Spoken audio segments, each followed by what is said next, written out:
زبور اجم علامہ محمد اقبال کی فارسی زبان میں لکھی گئی ایک اہم فلسفیانہ شاعری کی کتاب ہے۔ یہ کتاب 1927 میں شائع ہوئی تھی۔ زبور سے مراد حضرت داؤد علیہ السلام پر نازل ہونے والی آسمانی کتاب ہے۔ عجم سے مراد غیر عرب، خاص طور پہ ایرانی اور فارسی لوگ ہیں، یعنی عجم کی زبور یا فارسی زبور۔ اقبال نے اس عنوان سے یہ پیغام دیا کہ وہ مشرق، خاص طور پہ مسلمانوں کے لیے ایک نئی روحانی اور فلسفیانہ ہدایت نامہ پیش کر رہے ہیں، جیسے زبور داؤدی تھی۔ اہم موضوعات: خودی، اقبال کا مرکزی فلسفہ، انسان کو اپنی اندرونی طاقت یعنی خودی کو پہچاننے، مضبوط کرنے اور ترقی کرنے کی تلقین۔ خودی کو کر بلند اتنا کہ ہر تقدیر سے پہلے خدا بندے سے خود پوچھے کہ بتا تیری رضا کیا ہے، جیسے خیالات یہاں بھی موجود ہیں۔ مغربی مادیت پرستی، غلامی اور روحانیت کی کمی کی تنقید۔ اسلامی روحانیت، ماضی کی یاد، حال میں عمل اور مستقبل کی تیاری پر زور۔ فلسفیانہ مسائل جیسے فکر کی نوعیت، خودی، وقت اور ابدیت وغیرہ پر سوالات اور جوابات۔ اقبال نے یہ کتاب مشرق کے لوگوں کے لیے خاص طور پہ لکھی تاکہ وہ اپنی روحانی طاقت بحال کریں اور ترقی کریں۔ فلسفہ خودی اور عشق۔ اقبال نے روایتی تصوف کے برعکس، جہاں انسان کو مٹ جانے کا درد دیا جاتا تھا، زبور عجم میں خودی یعنی انفرادی پہچان اور عزت نفس کو مستحکم کرنے پر زور دیا ہے۔ وہ لکھتے ہیں، مشرق کا سارا وجود راستے کی دھول کی طرح بے حس پڑا ہے۔ اس راہ گزر میں کوئی ایک نالہ بھی سنائی نہیں دیتا جو انقلاب برپا کر سکے۔ خدا اور بندے کا رشتہ۔ اس مجموعے کی غزلوں میں اقبال کا خدا کے ساتھ ایک منفرد، شوخ اور راز و نیاز کا رشتہ نظر آتا ہے۔ وہ انسان کو کائنات کا ایک متحرک جز ثابت کرتے ہیں جو صرف تقدیر کے آگے سر نہیں جھکاتا بلکہ کائنات کی تسخیر کا عزم رکھتا ہے۔ غلامی کی مذمت اور بندگی نامہ۔ کتاب کا آخری حصہ، بندگی نامہ، اس بات پر گہری روشنی ڈالتا ہے کہ غلامی انسان کی روح، اس کی فکر اور اس کے فن لطیفہ کو کس طرح مسخ کر دیتی ہے۔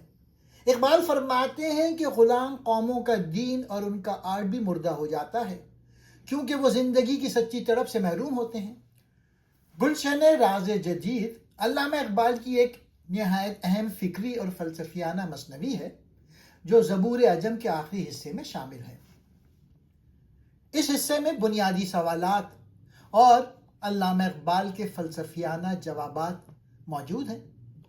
پہلا سوال، تفکر اور اندیشہ کیا ہے؟ Nature of thought. سوال، غور و فکر کی حقیقت کیا ہے؟ انسان کس قسم کی سوچ سے حقیقت تک پہنچ سکتا ہے؟ اقبال کا جواب، اقبال کے نزدیک محض منطقی سوچ انسان کو بند گلی میں لا کھڑا کرتی ہے۔ سچا تفکر وہ ہے جو عقل اور عشق یعنی باطنی بصیرت کے امتزاج سے پیدا ہو۔ عقل انسان کو کائنات کی مادی اشیاء پر قابو پانا سکھاتی ہے، جبکہ عشق اسے زندگی کا مقصد اور خدا کا قرب عطا کرتا ہے۔ صرف مادی عقل اندھی ہے اور بغیر عقل کے عشق بے عمل ہے۔ دوسرا سوال، کائنات کا آغاز و انجام اور میں کی حقیقت۔ سوال، میں کون ہوں؟ میری ذات کے اندر سفر کرنے کا مطلب کیا ہے؟ اور کائنات کا مجھ سے کیا رشتہ ہے؟ اقبال کا جواب، روایتی تصوف کہتا تھا کہ انسان قطرہ ہے جو سمندر میں مل کر فنا ہو جاتا ہے۔ اقبال اس کے برعکس کہتے ہیں کہ انسان کی خودی ایک قیمتی موتی ہے۔ اپنے اندر سفر کرنے کا مطلب دنیا سے کٹ جانا نہیں بلکہ اپنی چھپی ہوئی صلاحیتوں کو بیدار کرنا ہے۔ کائنات انسان کے لیے ایک میدان عمل ہے جہاں وہ جتنا آگے بڑھتا ہے اس کی خودی اتنی ہی مستحکم ہوتی ہے۔ وصال اور جدائی کا فلسفہ۔ سوال، وہ کون سا مسافر ہے جو حق تک پہنچ جاتا ہے؟ اور سمندر میں قطرہ کے فنا ہونے کا راز کیا ہے؟ اقبال کا جواب: اقبال یہاں قطرے اور سمندر کے روایتی تصور کو الٹ دیتے ہیں۔ وہ کہتے ہیں کہ کامل انسان وہ نہیں جو خدا کی ذات میں ضم ہو کر اپنی پہچان کھو دے، بلکہ وہ ہے جو خدا کے نور کو اپنے اندر سمو لے اور اپنی انفرادیت کو برقرار رکھے۔ سچا وصال خدا کے رنگ میں رنگ جانا ہے، نہ کہ مٹ جانا۔ چوتھا پوائنٹ، ازل اور ابد کا راز، دا کانسیپٹ آف ٹائم۔ سوال: یہ کائنات کیسے وجود میں آئی اور اس کا انجام کیا ہے؟ وقت یعنی زمان و مکان کی حقیقت کیا ہے؟ اقبال کا جواب: اقبال وقت کو ایک جامد لکیر نہیں مانتے۔ ان کے نزدیک وقت خدا کی تخلیقی صلاحیت کا نام ہے۔ وہ انسان کو وقت کا اسیر ہونے کے بجائے وقت کا خالق بننے کی دعوت دیتے ہیں۔ اگر انسان کی خودی بیدار ہو جائے تو وہ ماضی اور مستقبل کی قید سے آزاد ہو کر ابدیت حاصل کر سکتا ہے۔ پانچواں پوائنٹ، جزو اور کل کا رشتہ، the part and the whole. سوال: یہ انسانی جزو یعنی بندہ کس طرح اس کل یعنی خدا کی حقیقت کو پا سکتا ہے؟ اور یہ کائنات انسان سے بڑی ہے یا انسان کائنات ہے؟ اقبال کا جواب: بظاہر انسان کائنات کا ایک چھوٹا سا حصہ یعنی جزو نظر آتا ہے، لیکن اپنی روح اور فکری صلاحیت کے لحاظ سے وہ پوری کائنات یعنی کل پر بھاری ہے۔ کائنات انسان کے لیے بنائی گئی ہے، انسان کائنات کے لیے نہیں۔ انسان کا دل وہ آئینہ خانہ ہے جہاں خدا کا جلوہ نظر آتا ہے۔ قدیم اور جدید کا تصادم، ٹریڈیشن ورسز ماڈرنٹی۔ سوال: شریعت، طریقت اور حقیقت کا باہمی تعلق کیا ہے اور جدید دور کے علم کی کیا حیثیت ہے؟ اقبال کا جواب: اقبال کہتے ہیں کہ شریعت ایک ظاہر ہے اور طریقت اس کا باطن، دونوں ایک دوسرے کے بغیر نامکمل ہیں۔ وہ مغرب کے مادی علوم اور سائنس کی اہمیت کو تسلیم کرتے ہیں کیونکہ یہ انسان کو تسخیر کائنات کی طاقت دیتے ہیں، لیکن وہ متنبع کرتے ہیں کہ اگر اس علم کے ساتھ ایمان اور روحانیت نہ ہو تو یہ سائنسی ترقی انسانیت کی تباہی کا سبب بنتی ہے۔ ساتواں پوائنٹ، شر اور خیر کی جنگ۔ سوال: دنیا میں شر، برائی اور شیطان کیوں موجود ہیں؟ اگر خدا رحمان ہے تو اس نے شر کو کیوں پیدا کیا؟ اقبال کا جواب: اقبال کا شر کے بارے میں نقطۂ نظر انتہائی منفرد ہے۔ وہ کہتے ہیں کہ دنیا میں رکاوٹیں، مشکلات اور شر دراصل انسان کی خودی کی تربیت کے لیے ضروری ہیں۔ اگر اندھیرا نہ ہو تو چراغ کی اہمیت معلوم نہیں ہو سکتی۔ شیطان یا شر ایک مخالف ہوا کی طرح ہے جو انسان کے پروں کو مزید اوپر اڑنے کی طاقت دیتے ہیں۔ برائی سے لڑ کر ہی انسان کی اخلاقی اور روحانی طاقت مضبوط ہوتی ہے۔ علامہ اقبال کی گلشن راز جدید انسان کو حرکت، عمل، تسخیر کائنات اور بقائے خودی کا درس دیتی ہے۔ اقبال کا پیغام یہ ہے کہ انسان خدا کا نائب ہے، اسے دنیا سے فرار اختیار کرنے کے بجائے اس کائنات کو بدلنے کا عزم کرنا چاہیے۔ تیسرا پوائنٹ اس کتاب کا، غلامی کی مذمت اور بندگی نامہ، دا کرٹیک آف سلیوری۔ بندگی نامہ مثنوی زبور عجم کا آخری اور سیاسی اور سماجی لحاظ سے سب سے جاندار حصہ ہے۔ علامہ اقبال نے غلامی کی نفسیات، محکوم قوموں کے زوال اور ان کے بدلے ہوئے معیار زندگی کا ایسا گہرا نفسیاتی تجزیہ کیا ہے جو دنیا کے انقلابی ادب میں بہت کم دیکھنے کو ملتا ہے۔ اقبال نے اس حصے میں غلامی کو صرف ایک سیاسی مجبوری نہیں بلکہ ایک ایسی روحانی اور ذہنی بیماری کے طور پہ پیش کیا ہے جو انسان کے اندر سے انسانیت کا جوہر ہی ختم کر دیتی ہے۔ پہلا پوائنٹ، غلامی میں دین و مذہب کی تبدیلی۔ اقبال کے نزدیک جب کوئی قوم طویل عرصے تک غلام رہتی ہے تو اس کا مذہبی تصور اور خدا پر ایمان بھی مسخ ہو جاتا ہے۔ غلام کا خدا آزاد انسان کے خدا سے مختلف ہو جاتا ہے۔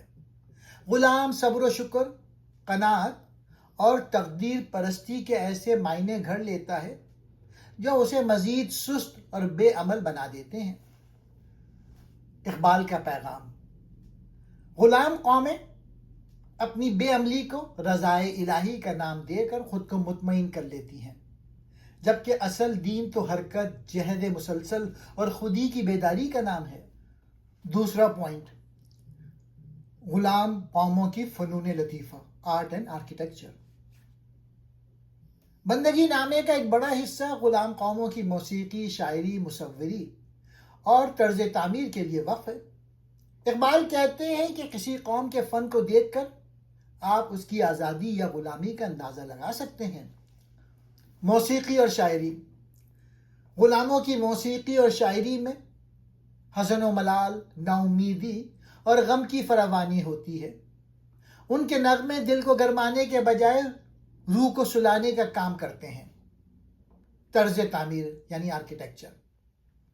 آزاد قوموں کی عمارتیں جیسے تاج محل یا قرطبہ کی مسجد ان کی عظمت، وسعت نظری اور جلال کی آئینہ دار ہوتی ہے۔ اس کے برعکس غلاموں کی عمارتیں تنگ، بے جان اور ان کی پست ہمتی کی نشانی ہوتی ہیں۔ تیسرا نقطہ، غلام کا معیار جمال۔ اقبال فرماتے ہیں کہ غلامی انسان کے ذوق جمالیات کو بھی بدل دیتی ہے۔ جو چیزیں ایک آزاد انسان کے لیے بدصورت ہیں، غلام اپنے آقاؤں کی نقالی میں انہیں خوبصورت سمجھنے لگتا ہے۔ وہ اپنی روایات، اپنی زبان اور اپنے لباس سے شرمانے لگتا ہے اور آقا کی تہذیب کو اندھا دھند اپناتا ہے۔ غلام انسان اپنے ہی سوچ کے جال میں پھنس کر رہ جاتا ہے۔ وہ اپنی خواب دیدہ صلاحیتوں سے محروم ہو جاتا ہے اور اس کا اپنا وجود اس کے لیے ایک بوجھ بن جاتا ہے۔ بندگی نامہ دراصل محکوم قوموں کے لیے ایک آئینہ ہے جس میں وہ اپنی فکری اور اخلاقی زوال کو دیکھ سکتے ہیں۔ علامہ اقبال کا مقصد صرف غلامی کا گلہ کرنا نہیں، بلکہ مسلم امہ اور خصوصاً برصغیر کے مسلمانوں کو یہ احساس دلانا تھا کہ سیاسی آزادی سے پہلے ذہنی آزادی ضروری ہے۔ جب تک انسان اپنی خودی کو غلامی کے اثرات سے پاک نہیں کرتا، وہ زمین پر خدا کی خلافت کا حق ادا نہیں کر سکتا۔ عشق عقل سے بلند قوت ہے۔ زبور عجم میں اقبال بار بار بتاتے ہیں کہ صرف عقل انسان کو منزل تک نہیں پہنچاتی، عقل راستہ دکھاتی ہے، مگر عشق پرواز دیتا ہے۔ عقل حساب کرتی ہے، عشق قربانی دیتا ہے۔ عقل سوال کرتی ہے، عشق یقین پیدا کرتا ہے۔ اقبال کے نزدیک اس سے مراد اللہ، رسول اور حق سے زندہ تعلق ہے۔ انسان کی بلندی، خاک سے افلاک تک۔ اقبال کہتے ہیں کہ انسان مٹی سے بنا ہے، مگر اس کے اندر آسمانوں تک جانے کی صلاحیت ہے۔ انسان کا کام صرف دنیا میں گزارا کرنا نہیں، بلکہ اپنے کردار کو بلند کرنا، دنیا میں خیر پیدا کرنا، اللہ کا نائب بن کر جینا ہے۔ مرد مومن کا تصور۔ زبور عجم کا انسان خوددار ہے، اللہ کے سوا کسی کا غلام نہیں، فقر رکھتا ہے مگر کمزور نہیں، عشق رکھتا ہے مگر عمل سے خالی نہیں۔ وہ دنیا سے بھاگتا نہیں بلکہ دنیا کو بدلتا ہے۔ یہ کتاب دراصل اقبال کی طرف سے مردہ دل انسان کو دوبارہ زندہ کرنے کی پکار ہے۔ زبور عجم کا ایک جملے میں پیغام: اپنے اندر عشق الہی کی آگ پیدا کرو، اپنی خودی پہچانو، پھر تم حالات کے غلام نہیں بلکہ زمانے کے رہنما بن سکتے ہو۔ اقبال کہتے ہیں، اپنے اندر کے انسان کو پہچانو، تم خاک سے بنے ہو مگر تمہاری منزل افلاک ہے۔